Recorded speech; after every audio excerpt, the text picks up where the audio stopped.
Subscribe now and press the bell icon. Never miss an update. नमस्कार, आपका बहुत बहुत स्वागत है हमारे YouTube चैनल पांडे क्लासेस में। तो आज हमारा टॉपिक था कारक।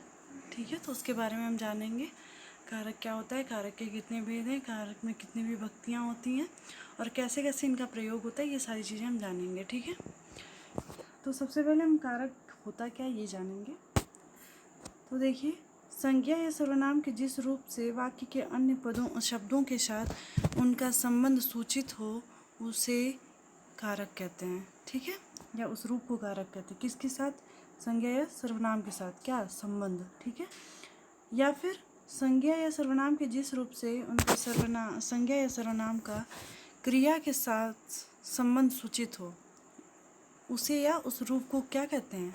कारक कहते हैं। ठीक है, इन दो परिभाषाओं का अर्थ यह हुआ कि संज्ञा या सर्वनाम के आगे जब ने को किसी आदि विभक्तियाँ लगती हैं तब उनका रूप ही कारक कहलाता है। ठीक है, जैसे कि जो भी उनका संबंध क्रिया के साथ जुड़ रहा है, जैसे कि संज्ञा या सर्वनाम है, उसका क्रिया के साथ संबंध जोड़ने का जो काम कर रहा है वो क्या हो जाएगा? कारक कहलाएगा। ठीक है,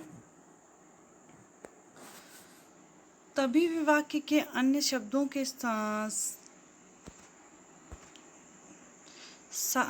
के से संबंध रखने योग्य पद होते हैं। ये पद की अवस्था ही विवाह के दूसरे शब्दों से या किसी से कोई लगाव रख पाते हैं। ने को से आदि विभिन्न विभक्तियाँ विभिन्न कारकों से इनके लगने पर कोई शब्द कारक पद बन जाता है। देखिए, जैसे कि ने, से, को, पर, न, में, ये कुछ विभक्तियाँ हैं, कारक चिन्ह हैं, जिनके लगने पे जो है कि क्या बनता है? कारक पद बनता है और वाक्य में आने योग्य होता है। कारक पद या क्रियापद बने बिना कोई वाक्य में बैठने योग्य नहीं होता। दूसरे शब्दों में हम देख लेते हैं तो संज्ञा या सर्वनाम को क्रिया से जोड़ने वाले चिन्ह या प्रसर्ग ही कारक कहलाते हैं।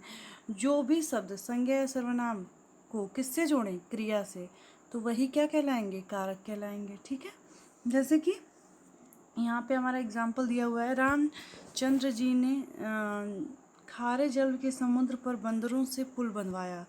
तो राम जी ने यहाँ पे आ गया, फिर के जल के समुद्र पर, तो यहाँ अधिकरण है ना। बंदरों से, किससे? बंदरों से, तो यहाँ पे करण है। ठीक है, तो हमारा क्या है? इसमें कई सारे कारक के विभक्तियाँ और कारक छिपे हुए हैं। ठीक है, इस वाक्य में रामचंद्र जी ने पुल समुद्र पर बंदरों से और पुल संज्ञाओं के रूपांतर जिनके द्वारा इन संज्ञाओं का संबंध बंधवा दिया क्रिया के साथ सूचित होता है। देखिए, क्रिया के साथ सूचित होना, जैसे कि कारक तो वही होता है जैसे कि जो संज्ञा या सर्वनाम को क्रिया के साथ जोड़ने का काम करे। ठीक है, दूसरा उदाहरण है, श्री राम ने रावण को बाढ़ से मारा। तो श्री राम ने किसने ना, तो श्री राम ने किसको? रावण को। तो यहाँ पे श्री राम ने क्या हो जाएंगे? कर्ता हो जाएंगे। रावण क्या हो जाएंगे? कर्म हो जाएंगे। और बाढ़ से मारा यानी कि हमारा क्या हो जाएगा? अपादान कारक। अभी हम आगे चल कर के इनके प्रकारों के बारे में जानेंगे। अगर आपको नहीं पता तो आगे का वेट करिए। यहाँ ने को से शब्दों के ने वाक्य में आए शब्दों का संबंध क्रिया से जोड़ दिया है। यदि ये शब्द न हो तो शब्दों का क्रिया के साथ तथा आपस में कोई संबंध नहीं होगा। संज्ञा या सर्वनाम का क्रिया के साथ संबंध स्थापित करने वाला रूप कारक होता है। ठीक है, जो भी रूप रहेगा वो क्या हो जाएगा? कारक हो जाएगा। तो कारक के भेद भी हम देख लेते हैं। वैसे कारक के भेद हमारे 8 हैं। हिंदी में कारकों की संख्या 8 है। कर्ता कारक, कर्म कारक, करण कारक, संप्रदान, अपादान, संबंध, अधिकरण और लास्ट हमारा जो है कि संबोधन होता है। अब इनकी जो है कि विभक्तियाँ और हमारे चिन्ह भी होते हैं। ठीक है, तो ये देखिए हमारे विभक्तियाँ और चिन्ह हैं। कारक की पहचान के लक्षण व निम्न प्रकार हैं। ठीक है, यहाँ कर्ता, कारक क्या हो जाएगा हमारा? कर्ता। लक्षण क्या हो जाएंगे? जो काम। कर्ता कौन होता है? जो भी कोई कार्य को करता है वही हमारा कर्ता कहलाता है। कार्य को करने वाला कर्ता कहलाता है। इसका चिन्ह हो जाता है नहीं, और ये इसकी विभक्ति रहती है हमारी प्रथमा। दूसरा हमारा है कर्म। देखिए, जिस पर क्रिया का फल पड़े ना, यानी कि जिस काम को कर्ता कर रहा है वही क्या हो जाएगा? कर्म कहलाएगा। और इसका चिन्ह होता है हमारा को, और विभक्ति हमारी द्वितीया होती है। ठीक है। तीसरा हमारा आता है करण कारक। करण कारक का जो है कि काम करना, किसका, किसी का साधन बने ना। जैसे कि से इसका चिन्ह होता है से के द्वारा, लेकिन इसका जो है कि क्या संबंध जुड़ा रहेगा, साधन बना रहेगा, और इसकी विभक्ति हमारी तृतीया हो जाती है। संप्रदान, जिसके लिए यह किया जाए, को के लिए, इसकी विभक्ति जो है कि चतुर्थी हो जाएगी। अपादान कारक, जिससे कोई वस्तु अलग हो, जैसे कि हमारा पेड़ से पत्ता अलग हो रहा है ना, तो उसमें हमारा इसका भी चिन्ह से होता है। लेकिन देखिए करण इसमें और इसमें एक डिफरेंस है कि करण में जो है कि साधन जुड़ा रहेगा तो से आएगा ना। जैसे कि हम आंखों से देखते हैं तो हमारी आंख हमसे जुड़ी हुई है तो हम देख पा रहे हैं, ठीक है। लेकिन अपादान में ये कंडीशन अलग हो जाती है। जब भी कोई चीज़ अलग होने के अर्थ में से का प्रयोग होता है तो वहाँ पे अधिकरण होता है और इसकी विभक्ति जो है कि पंचमी होती है। संबंध में देखिए जो एक शब्द को दूसरे संबंध से जोड़े, और इसका जैसे कि हम जोड़ने का काम कहा कि के, रा री रे ना, और इसकी विभक्ति जो है कि खष्टी होती है, यानी कि छठी वाली होती है। जैसे कि हम किसी को कहते हैं ना कि तुम मेरे भाई हो, तो तुम किसके भाई हो, मेरे हो ना, तो वहाँ पे हमारा संबंध जुड़ा है। वैसे इसके बारे में हम आगे डिटेल में पढ़ेंगे। तो और हमारा नेक्स्ट आ जाता है अधिकरण। अधिकरण हमारी सप्तमी विभक्ति होती है और जो कि क्रिया का आधार हो। आधार का मतलब होता है कि जिस पर या जिसके अंदर कोई कार्य का करना या होना पाया जाए, वहाँ पे हमारा अधिकरण कारक होता है। अधिकरण कारक का चिन्ह जो है कि में पर होता है, और में पर का जो है कि जब भी हमारा वो रहता है तो हमारा वहाँ पे अधिकरण कारक होता है। जैसे कि छत पर या घर में सब लोग बैठे हैं, छत पर बंदर बैठे हैं, पेड़ पर बंदर बैठे हैं या चिड़िया बैठी है, तो वहाँ पे हमारा अधिकरण कारक हो जाता है। लास्ट हमारा है संबोधन, जिसकी कोई विभक्ति, इसको प्रथमा विभक्ति के अंदर ही रखा जाता है, ठीक है, जिससे किसी को पुकारा जाए। जैसे हम किसी को बुलाने या अपनी तरफ आकृष्ट करने के लिए जिस शब्द का प्रयोग करते हैं ना, वो हमारा संबोधन में आ जाता है। इसका चिन्ह होता है हे, अरे, हो। जैसे हम बोलते हैं अरे हे सुनो ना, तो वो हमारा क्या होता है, संबोधन, ठीक है।